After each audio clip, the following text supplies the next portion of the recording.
How was your Thanksgiving? I know it was just a few weeks ago, but how was that in COVID and how is that in Vietnam? Yeah, so to set some context, yeah, in Vietnam, luckily things are pretty normal, all things considered. I mean, couldn't welcome any family from overseas. I couldn't leave Vietnam, but all things considered, it was I'm very grateful to be in this country right now. This Thanksgiving was actually my first ever in Vietnam. Mm. I think the last few I've been always abroad. And this one I was in Hanoi. I was here on a business trip and I went to the American Club. And it was special because I took Mm. three of my coworkers with me who are Vietnamese. I asked all three of them if they've ever had an American Thanksgiving or even had turkey. All of them said no. So we went to the American Club, which, as you can imagine, was full of Americans and Vietnamese. And we had the first portion kind of came out, and they thought that was like the meal, but no, it wasn't. It just kept going. And what struck me actually was, I wanted to share with my coworkers like just what a Thanksgiving meal was like and the idea of just getting together. But then someone was like, "How, why is it called Thanksgiving?" And then I just remembered like, oh, you're supposed to give thanks and like go around and explain, share what you're kind of thankful for. And so our myself and our three coworkers did that, and it was just very nice to hear from them about what they're grateful for, especially in the context of our company this year in Vietnam. And it just reminded me that, every now and then you need a reminder to be grateful for things. So anyways, to answer your question, it was a very good Thanksgiving. And again, Vietnam has been able to beat back COVID for the most part, unlike most of the world. And yeah, it's just fairly normal. Can't complain. How many people showed up at the dinner and what was the mood like? I mean, did you discuss the elections and how was that all? At the American Club, I think it was probably 300 people or something like that, but it was like really spread out. It was like, it wasn't like tight packed in an inside room or anything, which is sounds scary to most people nowadays, but it was open air. It was like right in the middle of the city, the diplomatic quarter of Hanoi. Um, and it was like picnic style in a way in the evening. In terms of the mood, people weren't, I mean, we didn't really talk to other groups per se. It was just Mhm. our group. And then, the waiters would come around and the owner came around. It was nice to chat with them, but it wasn't about the elections. I think people, especially in Vietnam, I think they got over it really quickly, actually. The country is fairly apolitical in a way too. And the soft power of America is just so strong, right? People love America and they just look forward to the next thing. But with that said, a lot of people have been obviously making jokes about and tongue-in-cheek kind of comments about what's going on. Right. Um, yeah. So tell me about Vietcetera. Mhm. Tell me about it and tell me what inspired you to start it. Yeah, so Vietcetera, as the name implies, it's Vietnam and etc. So it's Vietnam and everything else and so on. And we started the company, me and my co-founders. There's only two of us left now, still part of the business. Started with four. Um, we wanted to start Vietcetera to share to the world what Vietnam was, to bring Vietnam to the world. We wanted to show how progressive, innovative, dynamic it was, despite being essentially still a third world country, despite being known for just like banh mi, pho, Vietnam War, backpacker travel. We knew that there was a lot more, and we wanted to share that in English and to the world. And so that's the premise of Vietcetera, and that's how we started in what was essentially a blog. Because the four of us that started it, I'll start with myself. I moved here to work for a venture capital firm, and that was my job. My current business partner and one of the co-founders as well, he was a web developer, still, still with me and part of the business. The other two left very early in the formation of the company.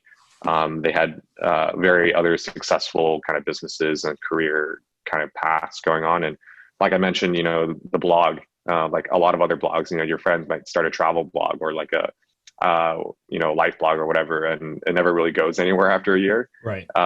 Because content, the way that it lives is that it's consistent. You build a following and an audience. And we quickly learned that as well. And so after a few months of just building content consistently, we got kind of recognized and people knew about it because it was distinctive. And slowly we began to obviously capture a Vietnamese audience as well. And they wanted content in Vietnamese, so we responded, created content in Vietnamese. 4 years later, which is going up to today, we're 70 full-time staff. Our mission is to bring Vietnam to the world and the world to Vietnam. We want to show not only the world what's going on here, but a Vietnamese audience about what's going on outside, and to better understand the world and society. And yeah, we have a few other submissions, which I'm sure we'll talk about today. But that's the premise of the company, and didn't really start it to be a company, I guess. It just started with an interest in kind of sharing what was going on here, and it's now become a proper kind of media company.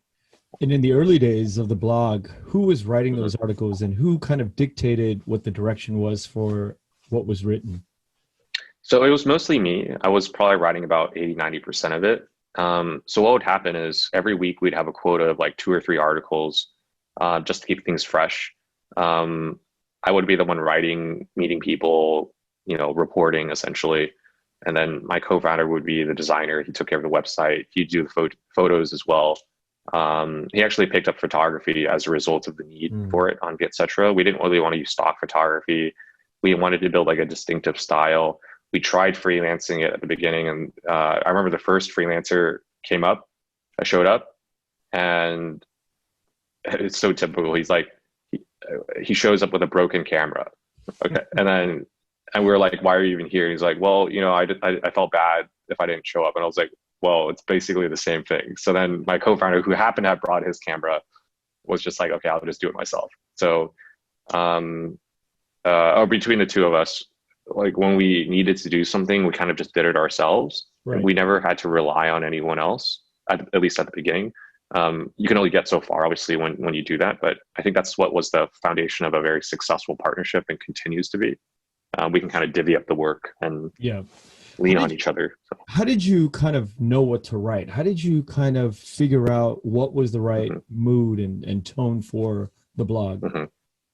Oh, I don't, people say, I remember one of the first hires, not first hires, but down the line, he studied video journalism at some school in Chicago. And I'm a big fan of education, don't get me wrong. But I remember we got into a bit of a kind of debate about the direction of content. And he was like, "How? I've gone to journalism school, you haven't." And basically used that as a reason for why he's right. And I was just like, no, like, it's not about what you want or what you think people want. It's what the people want.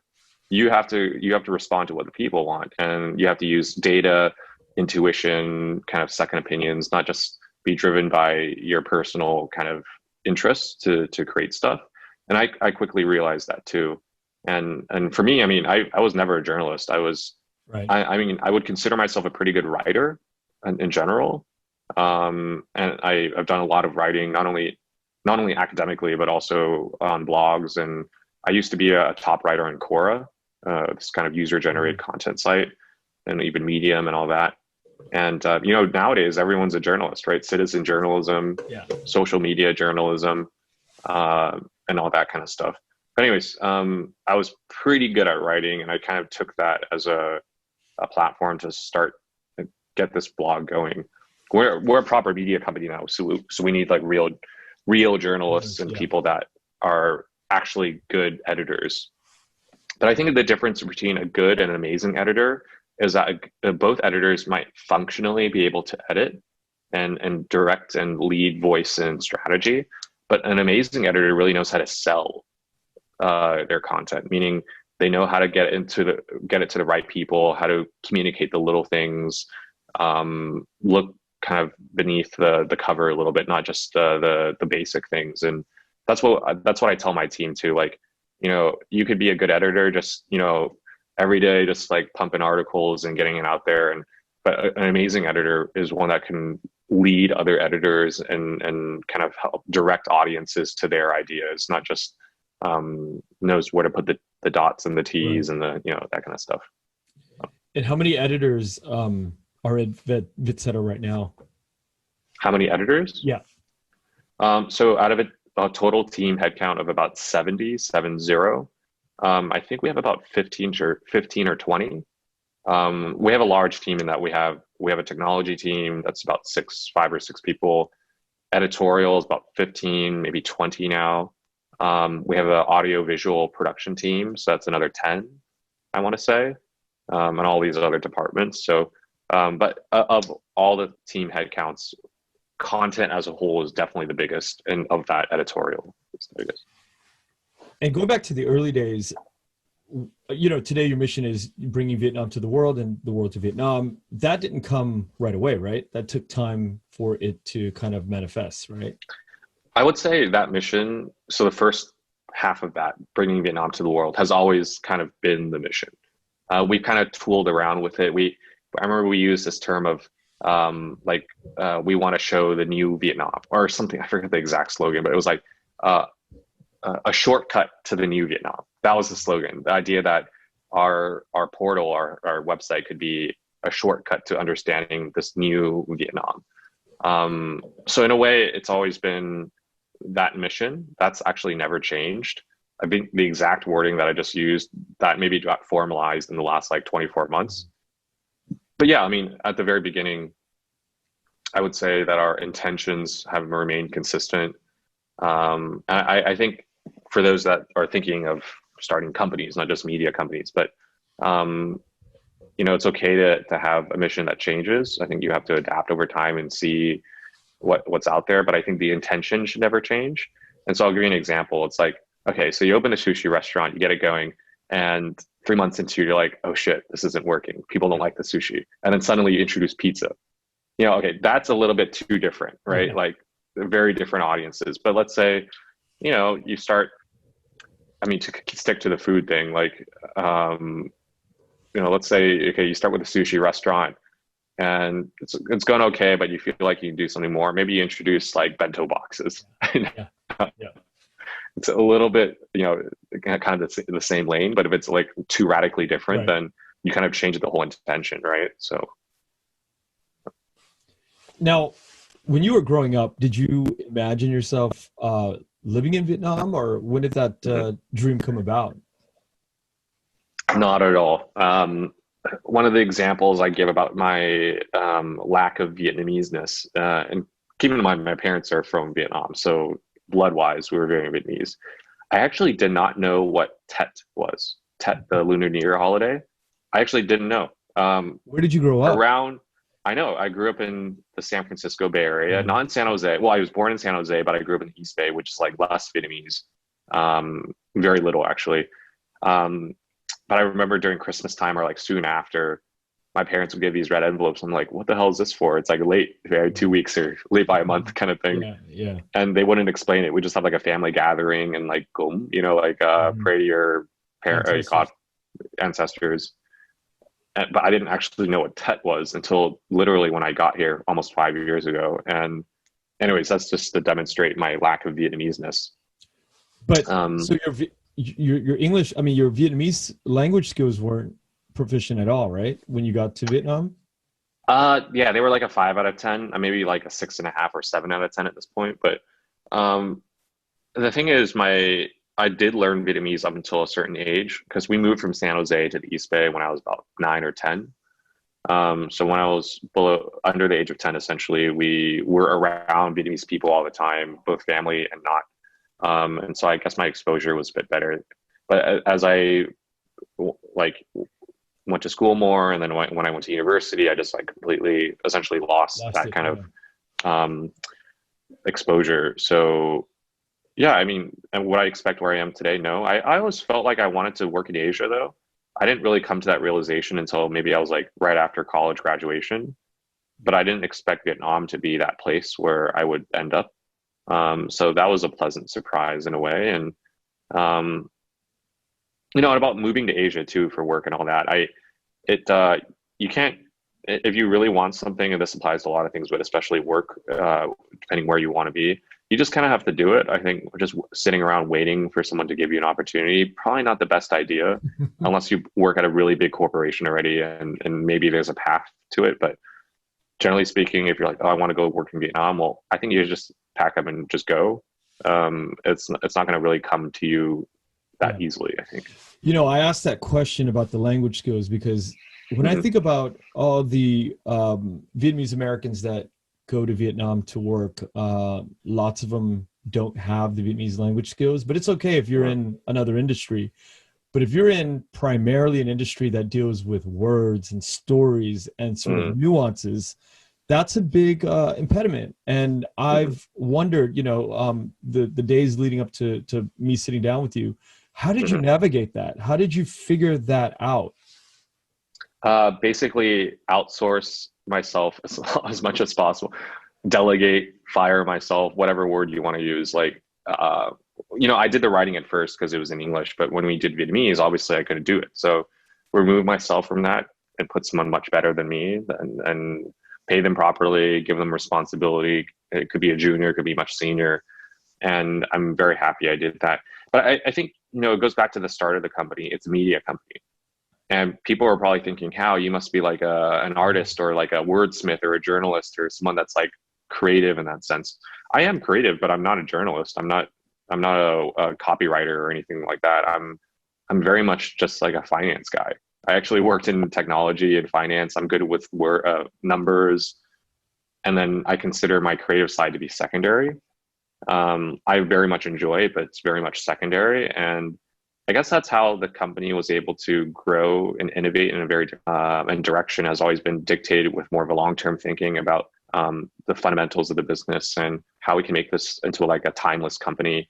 We didn't really create this company in response to like how I like somehow used to work at another newspaper and didn't like it. And it was like, oh, I'm going to take all the best practices and other lessons learned and do it here. It wasn't like that. So in relation to Vietnamese wanting to live in Vietnamese Americans specifically, or anyone overseas coming back to Vietnam that don't have the language skills, I think if you're in the creative industry, like, you're scripting, you're a script writer, creative industries, you should fundamentally have at least verbal comprehension kind of capabilities. Otherwise, it'll be a bit tough, I would say. But with the soul of something or like you're at a disadvantage already. Yeah. But with the soul or the voice of a newspaper or a publication, you kind of have to live with it for a few months, a few years, and get into the rhythm of what you're trying to say. But if there's editors that come to you that is a little bit off the tracks or diverging from what you are imagining, how do you kind of deal with that if you're not able to kind of read the language? Well, so that's where my partner comes in. He's essentially native Vietnamese, so he does that part of the business. I handle more of the finance and business side. But you're right. I mean, we're a bilingual publication in the sense that we have Vietnamese and English. So the English side, I don't lead it, but I'm kind of like an editor at large for the English publication. But in regards to content quality, QA/QC of that side of the business, we have strong leaders on that side, and I kind of set the high level strategy, and I look at from like a very data perspective too. Like we knew that from COVID, basically, since April, there's been a very strong interest in personal finance content and career content and mental wellness. I know there's very specific topics, but precisely those three. And because the data was telling us like, hey, all of our old content is suddenly being picked up by Google search when people are searching for these keywords. People are looking for this content. It's being shared. So let's double down on that and create more content. And I think as the CEO of this company, we're 70 people now. We put out hundreds of pieces of content. It's impossible for me to read every single one of them. Like I know which ones are getting out there, being read and are most popular and whatnot. It's not like I'm reading all of them, but I know a sense of what's going on. And I think it's with any business, you have to learn to let go a little bit. You have to learn how to delegate, get good people in that know how to do their job better than you do, and trust them. And that's what we've been able to do over the last like 12 months in particular. And it's allowed us to scale quite a bit. We're a little more than 1 million monthly active readers now, per month. I think the last time I had a conversation with you, Ken, like literally over a video call, which was maybe 2 years ago, if I recall correctly, we must have been like 50,000 a month. I remember. So how do we get to 50 to a million? It's not like just me creating more content myself and leading, it's impossible. I think with we made a content director hire, a chief operating officer hire. We're a very people-driven business. We're powered by data. We use trends to help inform our strategy. So it's not, intuition's important, but it's not entirely just intuition. I think that's where a lot of like creative platforms, like, you know, you build it and people come. I don't advocate for that strategy. I think that you know, you have to do that obviously in some cases with like for your content's really kind of taken in by a larger audience. So, but anyways, we use data to really iterate quickly. We can learn from social listening signals, kind of like this content's going viral. Let's double down on that this month. And it's also something that you have to be highly adaptable because online media now, it's so volatile. I think if you're so stuck in a direction because you're so firm with it, you'll kind of lose track of what people actually want. It's important to keep the mission, right? It's like the sushi and pizza analogy. Like just because suddenly pizza is like all the rage doesn't mean you have to start serve pizza, right? I think stick to your guns a little bit about the foundation and intention of your business, but you also have to learn how to be adaptable. Like suddenly, you know, the whole like population of salmon food got infected by like salmonella, like maybe stop serving salmon, right? You know what I mean? It's like, or maybe suddenly some sort of ingredient becomes all the rage and you happen to have it on your sushi menu. Well, maybe it's better to put a seasonal menu in place, like really amping that up, right? So I see content the same way. Yeah, and that was sort of my question much further down the list, but you know, there's a mission and there's a vibe. When I read Vietcetera, from the early days, I always felt like there's this vibe to it. It was not the ordinary content that I would read about Vietnam. And I know your background with the data science and your understanding of like that tech driven sort of moving the company in a direction where it can grow through studying data. And I really wanted to know how you weighed that out, you know, the intuitive mission side and the vibe versus the data, because it keeps morphing, right? And, you know, are you weighing more on the data, or are you weighing more on the vibe? I would say that the data kind of sets the long-term kind of like 1 year, 2 year, 3 year kind of plan. Like, because it's very number driven and allows you to contextualize things a bit. But the vibe is where in the short term, you have to be able to see what people are responding to and adapt for that. Like data, you have to learn how to analyze data too and make the most out of it. Data is not 100% correct. I don't want to kind of come off as just like a data nerd and just, oh, everything's data. I think fundamentally we're like a 60-40 business in that we lean on data to inform our strategy much more than just intuition. But intuition, especially in short-term scenarios, is very important because you can adapt faster with intuition in the short term. So hopefully that answers the question. It does. Yeah, it does. And I'm probably trying to find parallels between that and probably the film industry. Sometimes, you know, people complain about IPs being done and redone and because, you know, there's a thing about recognizing former IPs or IPs that are brands that have been made. And so these remakes are, you know, data driven, really, if you think about it. You know, they're tried and true, you know, and there are things there's content that's made where producers have to take a chance because the story is so good. And intuitively, you're like, I have to take a chance. I just love this story. So it's a little bit tricky. I mean, to constantly battle, you know, what is potentially something that can really drive the numbers, and then something that is a, you know, director's vision and, you know, tour's vision. That you know, we struggle with that in terms of trying to figure out where the money or the sweet spot is. Can't really. I think our industries are complementary in the sense, you know, ours is much more fast paced in the sense that, you know, I could put out a piece of content tomorrow or even later today.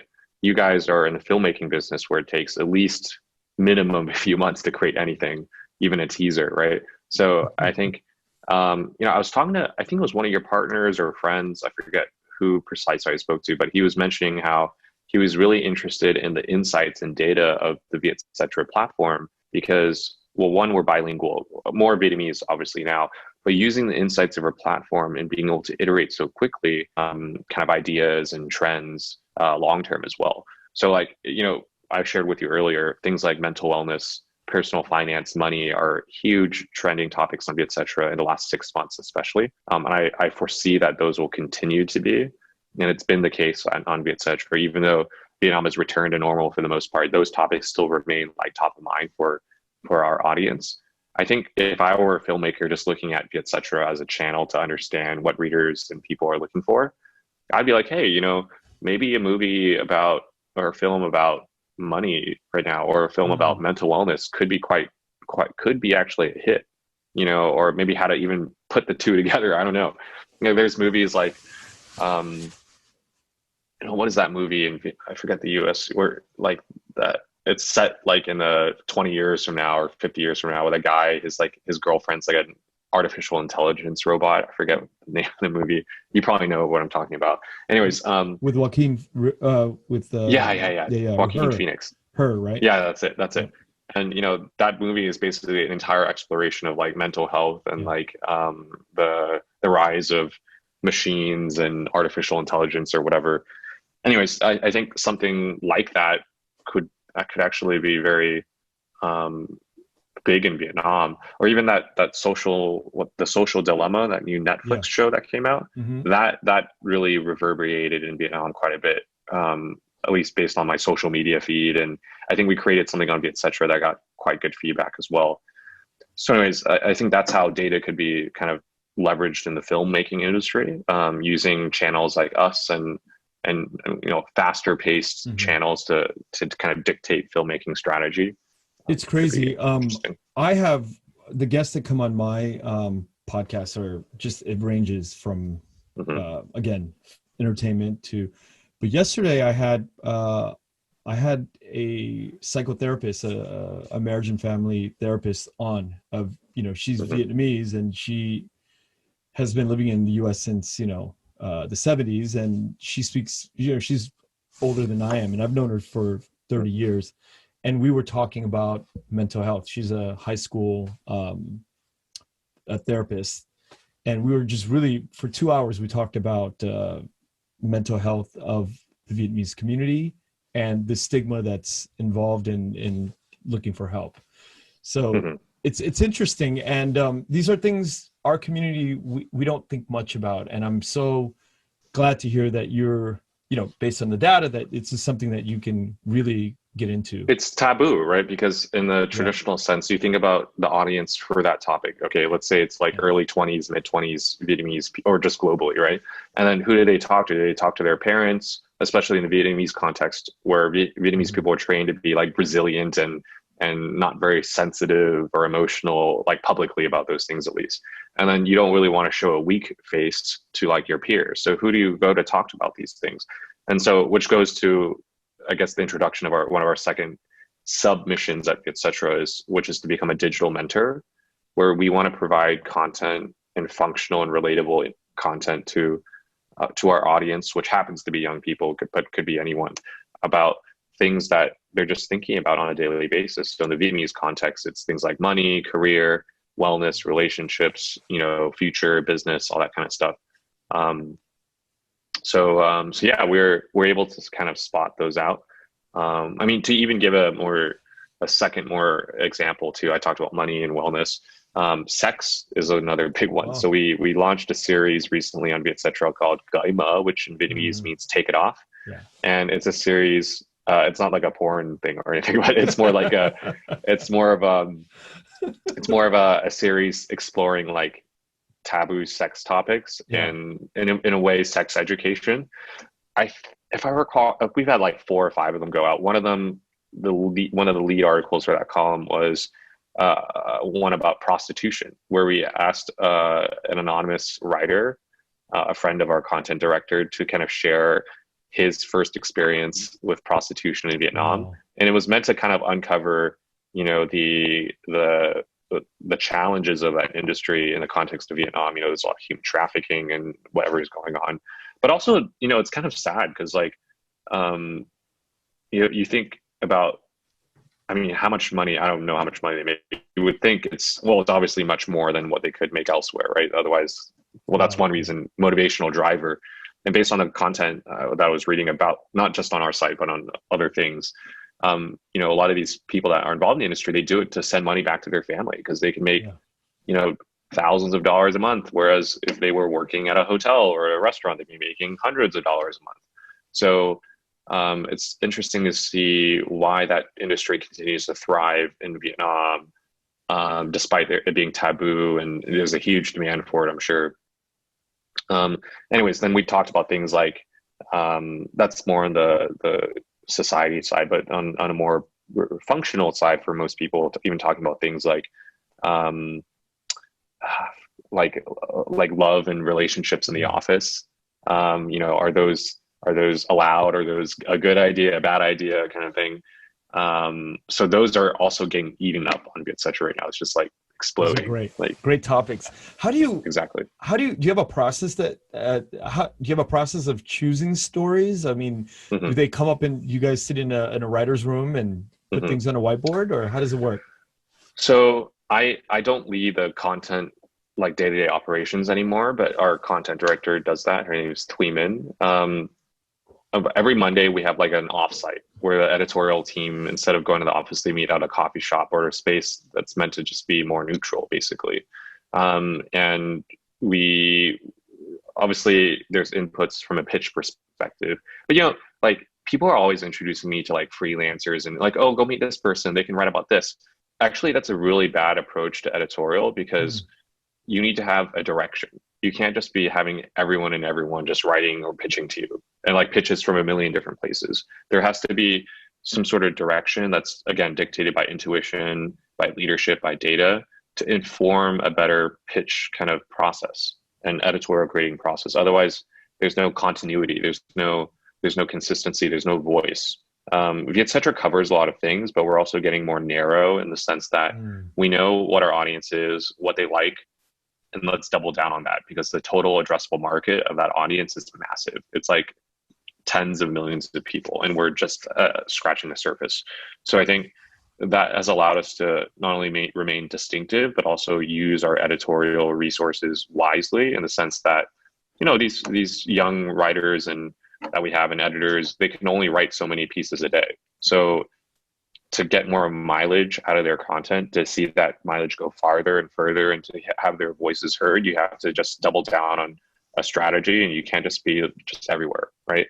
So in a typical pitch meeting, it's not like, hey guys, it's Monday, what do you want to write about? Right. It's more like, hey guys, we're focusing on this topic, over the next 3 quarters, or these topics, like pitch according to these kind of ideas, because that'll allow us to remain focused, help us achieve company objectives, see some sort of consistency behind this whole thing, not just like, scatter shoot everywhere and see what happens kind of thing. Have you seen an evolution in the way your friends and acquaintances or family think about Vietnam over the last few years that you've been at Vietcetera? Yeah, I like to think Vietcetera has contributed somehow to that whole impression of Vietnam. Family aside, I think people that I'm meeting for the first time that have followed us for years, they've said how we've changed, and what in a good way, hopefully, mostly of the time. And I see how Vietnam has changed in a way too. Vietcetera, this calendar year, will have touched something like 7 million unique IP addresses this calendar year. I'm sure there's some duplicates there, but basically, let's say there's like 5. Yeah, basically, like in the millions of people have read Vietcetera at least once in the whole calendar year of this year, and we hope to obviously double, triple, or go bigger. I think, to go back to your original question, I think, have their impressions evolved or changed as in the context of, I've known these people for a while, and I think so. I like to think so. And, the people that matter the most to me and I talk to the most, I think they've seen that. And we even see some of the staff that join us, they're very 20 somethings Vietnamese that one of our first employees, she went to RMIT here in Vietnam, Ho Chi Minh City, and she was one of our essentially first readers, but also first employees. And she liked Vietcetera in business and ways unlike other media in Vietnam, which really focused on tycoons and big names, but more about the SMEs and stuff like that. And then even our most recent new hires, they like us because it's somehow relatable and it's something they feel like they can bounce ideas off of or have a second perspective. And so yeah, I think we're making inroads on that, and I hope to keep pushing it because we're just at the beginning. Just a million readers read us every month. Well, maybe a little bit more by the end of this year. So 1.1, 1.2 million. And we want to hit 10 million, 20 million. I think our core addressable market is 30 million people in Vietnam. So maybe in 2 years' time, we can maybe get there. We'll see. Yeah. How do you find good people? We're lucky because, recruitment is always an issue for all companies, and we have such a large mouthpiece. We're constantly out there, and so our brand is highly visible, and we basically don't have to do advertising because it's out there. And so I think the content too, in a way, is a driver, demonstrates kind of our team culture, and so people can kind of make their own conclusions pretty quickly. But we've made more concerted recruitment efforts as well. Like one time, one of our directors was like, "Hey, Hao, we should do a pajama day at the office," and I'm like, "Sure, go ahead." So she executes that whole thing. I'm just kind of like rolling my eyes a little bit. I'm like, "All right, fine. I don't mind. Go ahead." And so did you do it? Like, did I do it? I wasn't in the office that day actually. But anyways, apparently like 70% of the staff show up in pajamas. The engineers don't, but everyone else does. And the video team was like, "How we should make a video for this." I'm like, apparently they didn't even ask anyone; they just did it. So they made a video, kind of like a testimonial, like kind of making it like half serious, kind of like, "Hey guys, it's a big day at Vietcetera. It's pajama day. What are you feeling like? Why are we doing this?" And it was like a 2-minute video, and it went viral. Got 100,000 views on LinkedIn. And apparently, from what I saw, we got 100 more applications in the 7 days after that video went out than a typical week, and then we hired 5 people that week. And I think that video is like still out there. So the video is still out there. So it's like, that is a great story. Yeah, I was, that didn't even come from me. It was just like someone on my team suggested it. I was like, all right, go ahead, and then so. Well, what a trippy answer to such a simple question. How do you find good people? Yeah. I mean, a pajama party. Yeah. I think something like that, especially young people, they want, it's a stereotypical answer. Gen Z wants something meaningful and blah, blah, blah. But I think at the end of the day, like people just want to be around people they can relate to and they feel like they can grow with. I think that goes with anything, right? I think if you're just at a company to make some money and gain some experience, I mean, that's not long lasting, I think. I think what young people want now is a kind of a work environment where they can feel like they can bounce ideas off people and they can relate with one another, they can grow together. And I think that's why we've been able to keep a lot of the people we have too. They feel like there's continuous growth, and it helps that the company's growing, obviously, but that's been a powerful kind of driver for our success. Oh, by the way, I need to charge my laptop. I'm going to get my charger. Okay. Is it okay? Okay. Yeah. Good.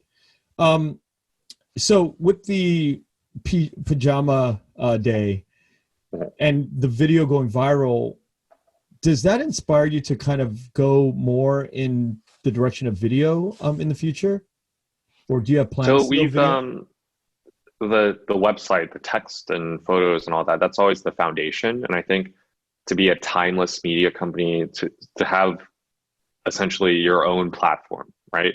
You need to. I mean, that's why we continue to invest in it, and it's also at the very basic level a very continuous kind of like an effective channel to keep people engaged. I think when it comes to like virality and commercialization of content, text is obviously becoming more difficult. It's not to say that there's a challenge there that you can't overcome, and I think it's one that I relish. Actually, we have a lot of new innovative products that are text-based coming out soon. In terms of other formats like video, we've always been doing it, but we haven't been particularly effective at doing it. I think people see our video quality and our original content. They're like, hey, we want to work with you. Can you make a video? Production house kind of stuff. And I'm like, okay, well, we're a small company. Let's do it. So we have that part of the business as well. But we're now at the kind of level where we are capable of creating original content at scale and also creating original content that gets sponsorships. We've actually even opened our own audiovisual studio recently. So in terms of capacity and ability to kind of create video content at scale, we're only now getting to that point. We've tried it many times and we've had continuity at some level, but we've always been distracted by production work, being reactive when it comes to content. I think the most powerful thing you could do as a content creator is to be proactive, meaning you can kind of create your own content and not rely on other people to dictate how you make it.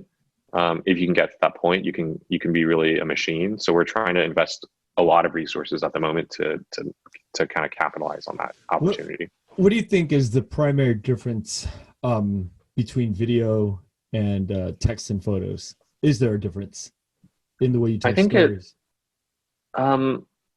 In the way that we tell stories. I mean, in Vietnam, video is king for sure. It's just chewed up much more than any other kind of format, largely speaking. I think video, there's a lot of different types of video. I think there's the ones that are scripted and choreographed and you have makeup artists and all that good stuff. And then there's the video that is like vlog style. Yeah. Like the video we're making, technically we're on a Zoom call right now. Like technically this could be a video, right? It could be put on YouTube and here you go, here's a video. I just took a shower an hour ago. So, no makeup artist, no set or anything like that. And I kind of like that, and it can make just as much money as a scripted, high quality, 100 set person video, right? I think it depends on your definition of video. For us, we want to do more casual stuff, things that you can shoot with a gimbal, things that you can, you can have a good production team, but you don't need a massive set, right? I think that's lighting. A different level. Yeah, exactly. Yeah. You can just put something together really quickly, get a small crew out. But yeah, get good quality still, get good audio as well as you can. If you have a good camera, you obviously use it. But I think, the barriers of content are not about the quality or from a technical point of view anymore. It's more about just the content itself. We're on a Zoom call right now. This could be an hour long, 90-minute, whatever call, right?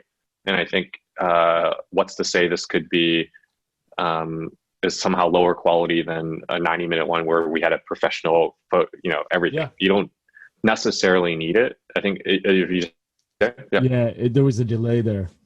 Sorry about that. I'm not sure if I missed anything. I don't think so. No.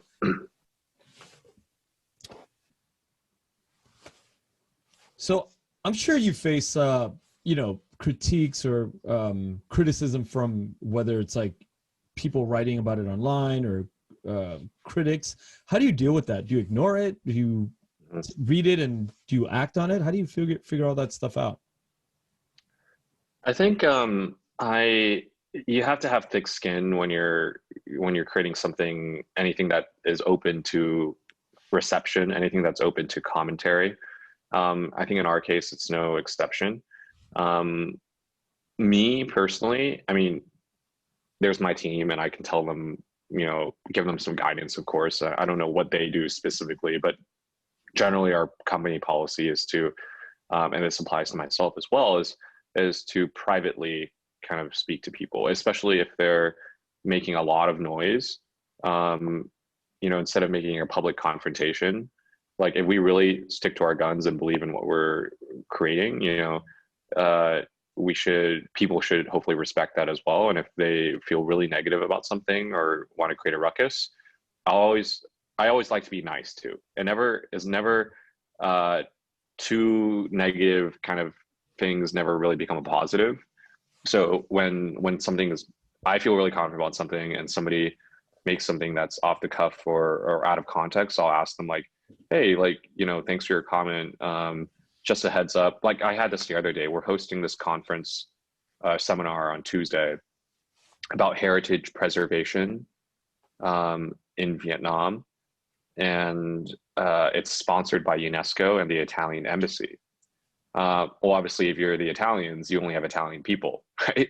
And so we created a flyer kind of showcasing all the speakers and all that. I think we have like 20 different people. It's like a monster seminar. And it's very evenly split gender-wise. I think it's like 10-10, something like that. And most of the people are Vietnamese. But the 5 like guests of honor, they're all Italian men because they represent the mission to Vietnam, right? And yeah, I'm an advocate for having women diplomats as well. I don't know, maybe the Italians somehow set up just 5 dudes. I don't, Right. That's not right. And I love all of them. They're great people. And then there's some journalist on Twitter was like, hey, these guys are hosting a great event about this topic, but why is it 5 white people speaking about heritage preservation in Vietnam of all places? And so he takes a screenshot of just the 5 guys. Because like one of the flyers that was put out there only had them as like highlighted as the speakers, and then like, oh, click more to see everyone else, right? Yeah. So it's a little bit tone deaf, the flyer, I will admit. But the journalist who tweeted that obviously didn't click to read more context. If you looked at everything, it's like, oh, it's actually a pretty good lineup of, diversity aside, it's actually just a really good lineup. And so I messaged him. I was like, hey, dude, I know this guy personally too. I was like, hey, wow. You probably don't know, but like if you actually click and read the event agenda, it's actually addressing your precise comment, snarky little comment, right? And so he's like, oh, hey, Hao, like, sorry about that. I didn't do that. That's my bad. So he takes down his tweet. So, like, what did he mean he didn't do it? No, he took down the tweet later. Got it. So I messaged him. I was like, I wasn't being mean or confrontational. I was like, hey, dude, like, I saw your tweet about this. Just heads up, like, it seems like you didn't read the whole program. You didn't see the rest of the program. You kind of just took a little snapshot. I'd appreciate if you, can, revise your comment. Just, I don't expect it, but just heads up, here you go. Like what you're saying is basically wrong, right? Not because it's his opinion, but factually, it's actually wrong. So when he saw that, he was like, "Oh, hey, sorry, Hao, I didn't see that. I'm going to take down my tweet." So he takes it down. So I think the example I'm trying to give there is, somebody makes a snarky little comment. In his case, it was factually incorrect, and I was nice about it. And I was like, "Hey, dude, what you're making, your remark is actually incorrect. Like it's fake news essentially. So please take it down. Here's why." But if there's another way I approach it, which is I could have been super mean, be like, hey, you're being an asshole, like take it down right now. He would have reacted negatively to it too, right? Just knowing him, I think he would have reacted negatively. He's a very rational person too, though. He would have, of course, with just being sensible, he would have taken it down, which is the approach that he took. And so that applies to the company as well, where, hey, don't it never hurts to be nice to people. If they choose to be mean, that's their issue. So and also our content isn't necessarily like mean or negative either in that sense. We don't like go at people and like unless it's actually factually true, but in any case we usually don't. So that's my comment on that. With the passing of Tony Hsieh at the Zappos founder, he had a really, I've been thinking about him a lot since, it's been all over the news. Mm-hmm. This idea of creating a happy culture, does that work in Vietnam? Does that work? I think so. Like Vietcetera? I think so. I mean, I wouldn't say we create a happy or like we're obsessed about being happy. I think we're just obsessed with being, not only mission driven, but creating an environment where people continuously learn and support each other. I think that's a similar culture in terms of happiness. I think how we measure company happiness is we just look out for people, meaning like one of our most senior, actually not senior people, but I mean, she is senior, but she's been with us for like 3+ years now. And she wanted to quit 1 year this was 2 years ago. She wanted to quit after 1 year, saying that, oh, she felt like she has nothing else to learn. And for me, it was like, well, thank you for bringing that first off, because you should let me know. And then second, there's so much more to do. Let's put you on a different team. So after kind of understanding where her kind of challenges are and opportunities are, we put her on another team, and she's been with us 2 years later. So, and I think that cycle for her might be coming up soon too. I was actually thinking about that. I was like, oh, it's been 2 years since she's been on this team. Maybe it's time for her to do something new. So I'll probably bring it up some closer towards Tet. I mean, it's good to be proactive too. Like, look out for people, not just, obviously you have to balance company interests too, but also the company interest is to make sure people are productive and happy. So I think in our case, we do prioritize culture fit, and once people are with us and we know they're good culture fit, we do what we can to adapt to everyone's kind of needs and wants and interests professionally, and it's been good for us. So I've been doing business in Vietnam for about 20 years. I started out with my father and my brother, and they have since moved on. And I continue to do work, whether it's in the entertainment business or with, manufacturing, which is where I started in my early days. And I've noticed that I've changed throughout the years in terms of how I view the culture, how I view company culture. You have to really be flexible and change with the culture of Vietnam. How much changing do you feel that you've done to be more like the culture in Vietnam, or how much of American sensibilities do you bring to your internal culture as you're working inside of Vietcetera? I think it's been both. I think it's never a good approach to just take what and implement it fully in Vietnam, because depending on your industry and your staffing kind of composition, they might not respond to it positively. I think in our case, as we're a bit more of a like new media company, something a bit more for digitally native people that naturally attract young people, they might be more receptive to like certain business practices that might be implemented in the US because they're so new. They don't even know what it's like to work. So they're very malleable, they're very flexible and adaptable. So I've been able to like bring, I think, some practices from what I've learned here to Vietnam. With that said, we're still predominantly a Vietnamese company. We're 70 full-time staff. There's only 3 of us that are foreigners, actually. Oh, wow.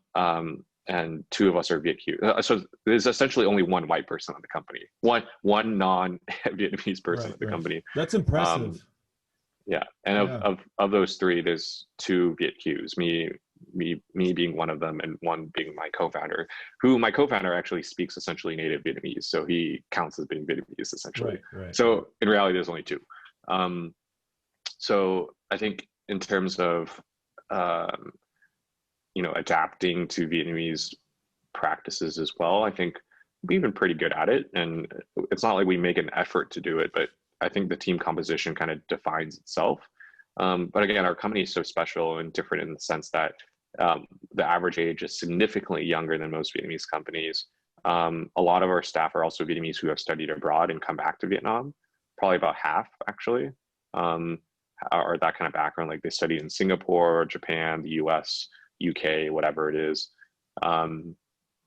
So that also has helped to set the tone a bit at the company. We're perfectly bilingual.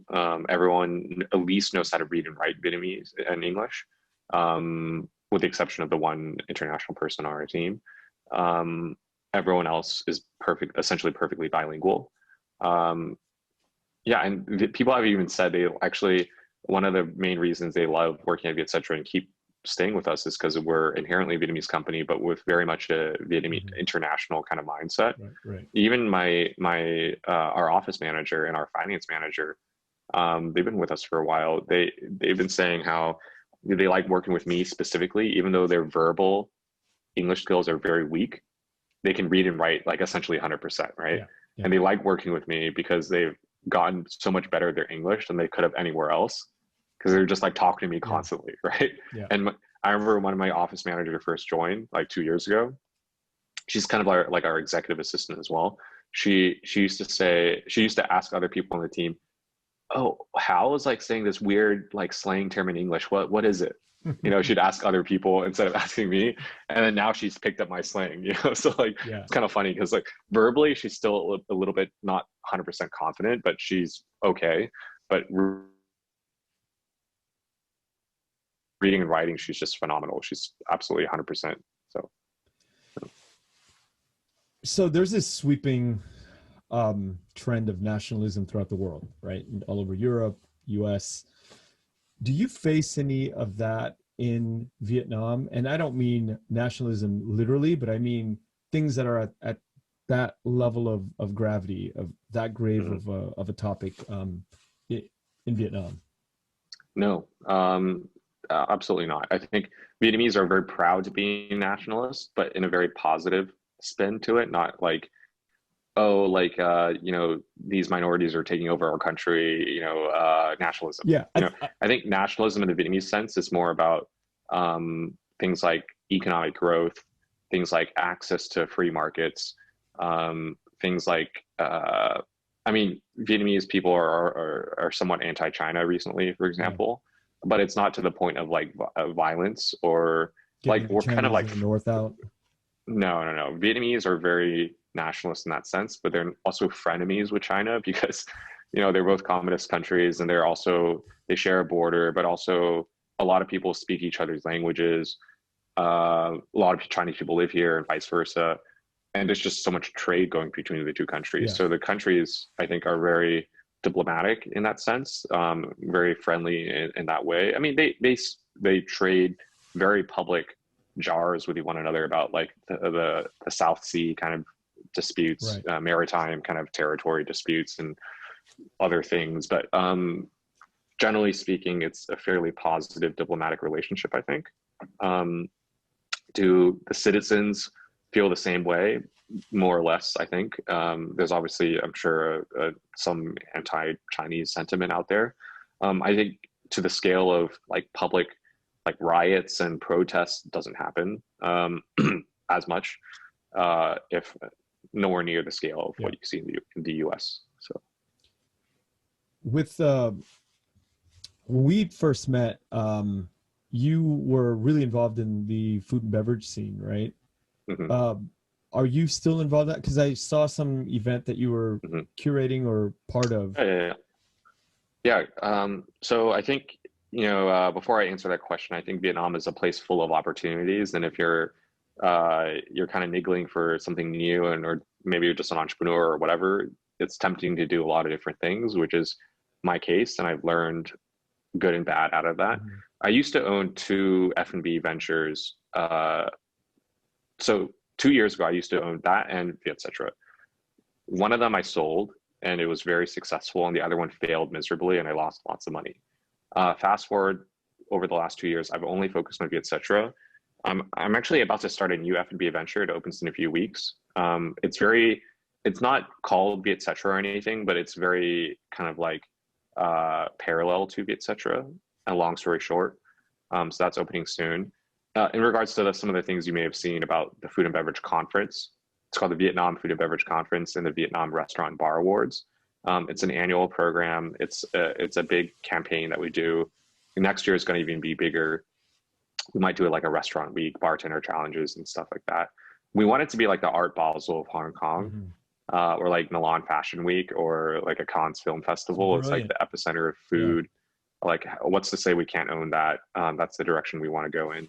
And this is based. This is Vietcetera sponsored or comes from Vietcetera. Yeah, it's owned and operated by Vietcetera, and we get sponsorships for it. So last year we had last year as in last month, we had sponsors like Diageo, Bacardi. Who else did we have? We had Evian, Perrier, all these kind of blue chip F&B brands, food and beverage brands. Next year, we are talking to brands like MasterCard to sponsor it. We're talking to brands like Marriott, Accor on the hospitality side, maybe even Vietnam Airlines. So we have a growing scope for it, and our vision for it is to not only become like this, Cannes Film Festival for food and beverage, but for Vietnam.